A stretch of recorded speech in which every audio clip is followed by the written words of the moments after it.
நீங்கள் பிறந்ததுலேருந்து கல்யாணம் பண்ணி வாழ்ந்த வரைக்கும் உங்களுக்கே தெரியாமல் 24/7 லைவ் டெலிகாஸ்ட் பண்ணால் நீங்கள் எப்படி எடுத்துப்பீங்க? அது ரிலேட்டான மூவி பற்றி தான் இன்றைக்கி பார்க்க போகிறோம். த ட்ரூமன் ஷோ. ஒரு டெலிவிஷன் கம்பெனி ஒரு ஸ்டேட்டை அடாப்ட் பண்ணி அவன் பெரிய ஆகிற வரைக்கும் அதை லைவாக டெலிகாஸ்ட் பண்ணுறாங்க. ட்ரூமன் இந்த ஷோவோட ஹீரோ. அவனை சுற்றி இருக்க எல்லாமே fake. City fake, family fake, friends fake, எல்லாமே அது உள்ள ஒரு ஆர்டிஸ்ட் தான். அவன் லைஃப்பில் அடுத்து என்ன நடக்கணும், யார் கூட பேசணும், யார் கூட பழகணும், யாரை கல்யாணம் பண்ணணும், எல்லாமே அந்த ஷோவோட ப்ரொடியூசர் கிட்ட தான் இருக்குது. பட் ஒரு லவ்வை நம்ம அப்படி பிளான் பண்ண முடியாதுல்ல.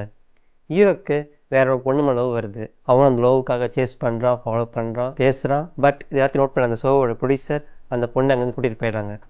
லாஸ்ட்டாக அந்த பொண்ணை அவன்கிட்ட சொன்ன வேர்ட்ஸ், ஃப்ரிட்ஜில் அவனுக்காக வெயிட் பண்ணுவேன். இவனுக்கும் வேறு பொண்ணோட கல்யாணம் நடந்தாலும் ஃப்ரிட்ஜுக்கு போகிறதுக்காக முயற்சி பண்ணிகிட்டு இருப்பான்.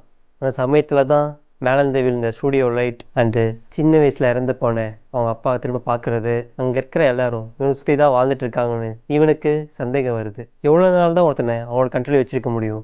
இவன் தனக்கு இருந்த பயத்தெல்லாம் போக்கிட்டு கடலில் ஃபிஜிக்கு போக ட்ரை பண்ணுறான். பட் அந்த சமயத்தில் அந்த ஷோவோட ப்ரொடியூசர் அங்கே முடிஞ்ச வரைக்கும் அவனுக்கு ப்ராப்ளத்தை கிரியேட் பண்ணுறாங்க. பட் எல்லாரும் தாங்கிக்கிட்டு அவன் லாஸ்ட்டு எண்டு வந்தப்போ தெரியுது அவன் வாழ்ந்த எல்லாமே ஒரு செட்டுன்னு புரிஞ்சுக்கிறான். லாஸ்ட்டாக ஷோவோட எண்டிங்கில் அவன் சொன்ன words, In case I don't see ya, good afternoon, good evening, and good night.